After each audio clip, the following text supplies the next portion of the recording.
Ladies and gentlemen of the graduating class of 2015, I'm proud to introduce one of your own, Yara Slaton.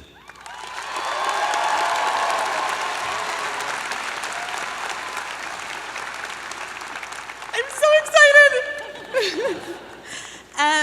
Thank you, President Custra, for the warm welcome and kind words.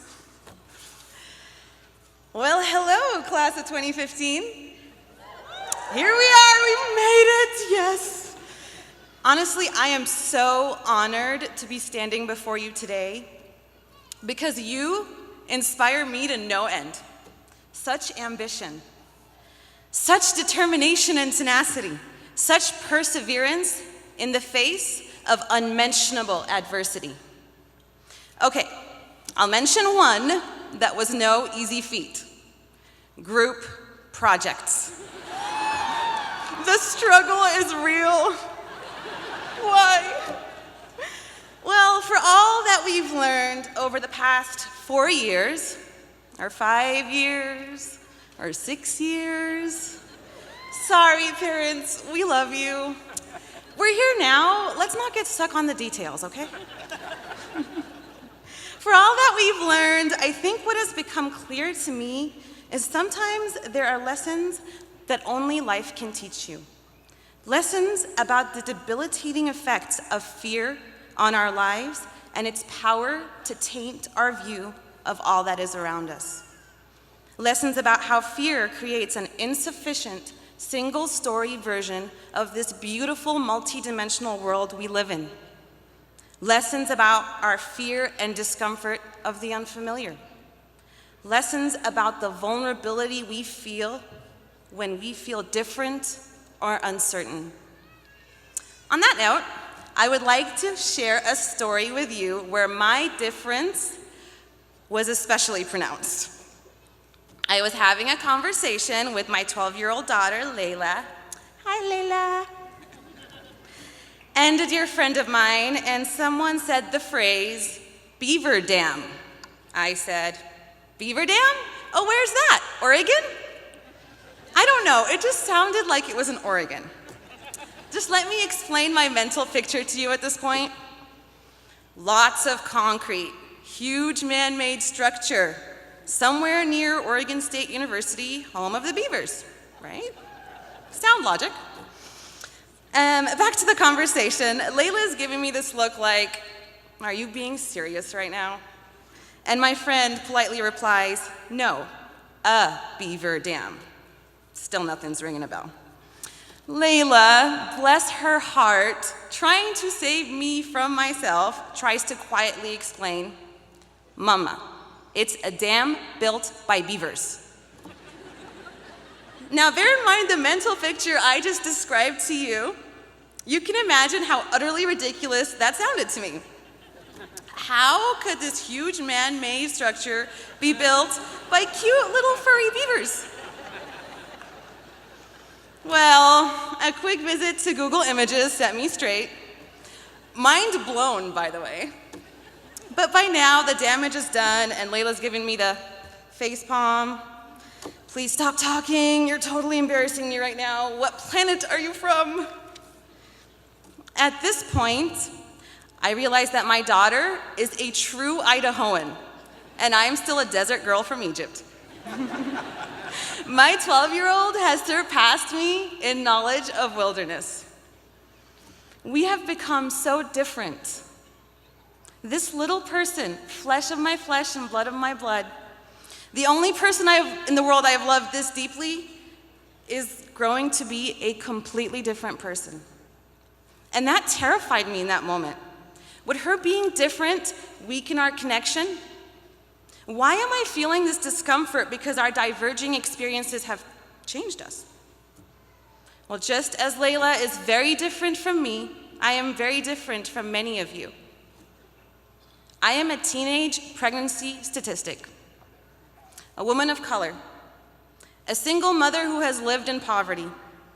And according to the narrative the world has incessantly told you about me, I am the least likely candidate you would consider for having the great honor of standing before you today. But that's the danger of a single story.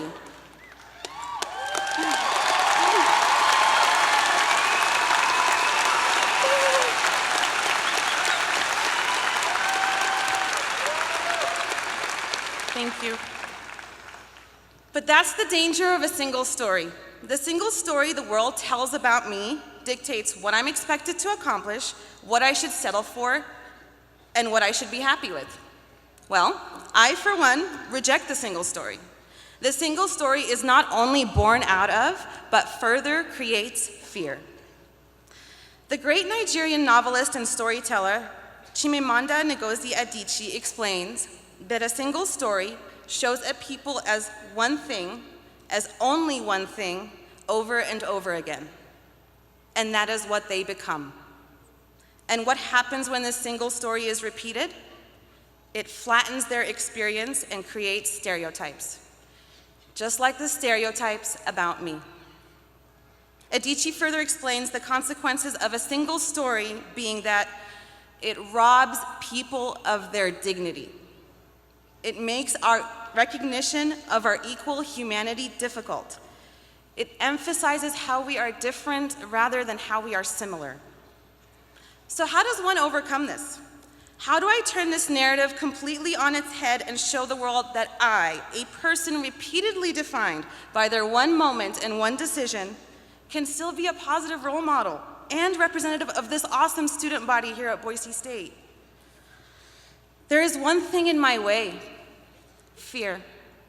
Fear of the unknown, the level of discomfort with something unfamiliar that leads us to our reliance on that single story. But I have more than one story. I am many other things too. As you heard, I'm an Egyptian immigrant, a US Army veteran, shout out to the vets in the room,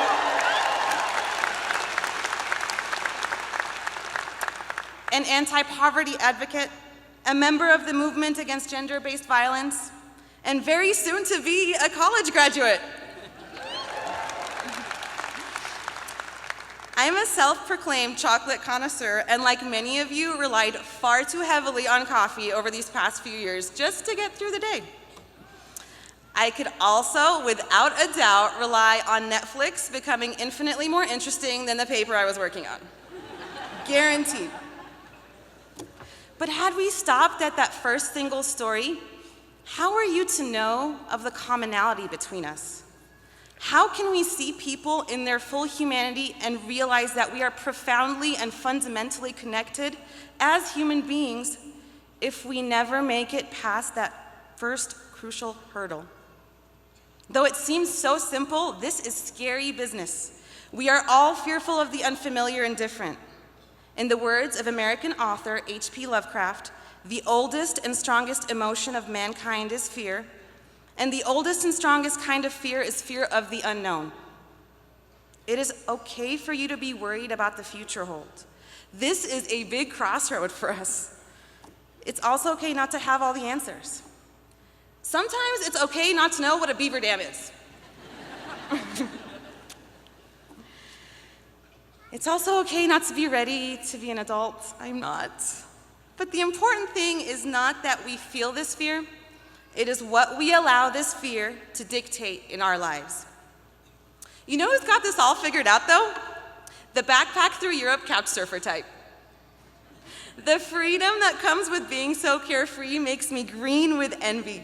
When you sit down and have a conversation with them, they invariably say the same thing. They met the most interesting people, formed the deepest connections, and loved deeply, all because they took a leap of faith and allowed themselves to be vulnerable because they so desperately and bravely wanted to see what was on the other side of that fear. Oh, how Neil Walsh's quote rings true. Life begins at the end of your comfort zone. I got a taste of this when I went to Costa Rica over spring break through the Boise State's Global Scholars Program. I bravely embarked on an Idaho export promotion adventure to a country I'd never been to before with 9 fellow students whom I barely knew in passing. I left there with 9 dear lifelong friends. This all happened over the course of 10 days. How, you ask? the power of curiosity about what is on the other side of the fear of blocking your view, our ability to tolerate uncertainty and look beyond the single story the world has told us about each other. We almost immediately shared everything: quarters, food, thoughts, fears, apprehensions, insecurities. We saw each other in our full humanity. The connection that was formed because we overcame our fears and were vulnerable with each other was profound. Now, life keeps teaching me this lesson over and over again. I almost let my fear and self-doubt keep me from having the great honor of standing before you today. I thought I wasn't good enough. I thought I had nothing of significance to say. I was terrified of failing. But sometimes we need a little help. And with the help and encouragement of my wonderful mother, sister, and the strong women in my life, here I am today. Thank you.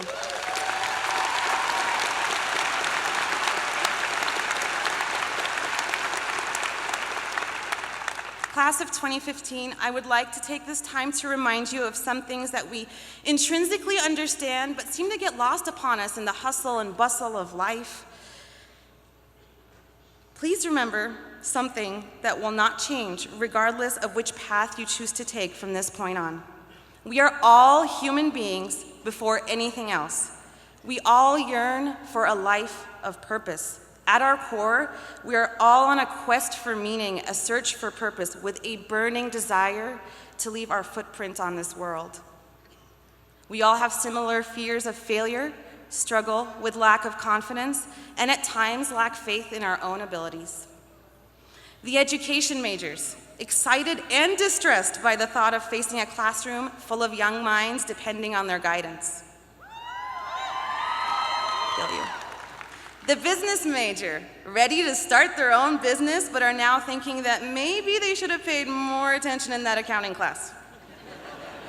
Hashtag IRS nightmares.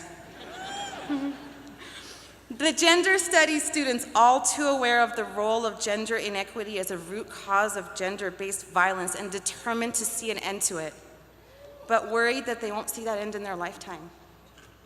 The geosciences majors who want to address socially relevant problems such as climate change and increasing the use of alternative energy sources, but worried that they still have to get the world on board.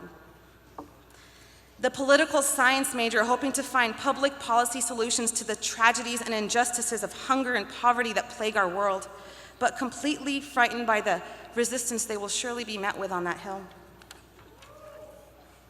We are all susceptible in moments of weakness to succumb to cynicism, resignation, and apathy.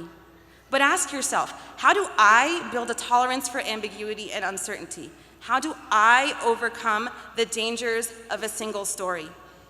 Differences on the surface are masking a much deeper commonality.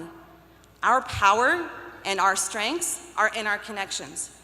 Uplift the differences. Embracing differences is the first step on a path that leads to interconnectedness. You got a great start on this inclusive, diverse campus we've been fortunate to call home over the past few years. Take it with you everywhere you go. Make a conscious effort to fully understand the important role vulnerability plays in building connections with the people around you. Class of 2015, I urge you to lean into the discomfort. The rewards are immeasurable. Congratulations for one of many accomplishments to come, I'm sure. Be curious about the many possible stories. Be overwhelmed by the opportunity rather than the obstacle. Be compassionate. Let yourself be so much more. Let go of the fear. Here's to you, brave and bold Broncos. May your life continue to begin at the end of your comfort zone.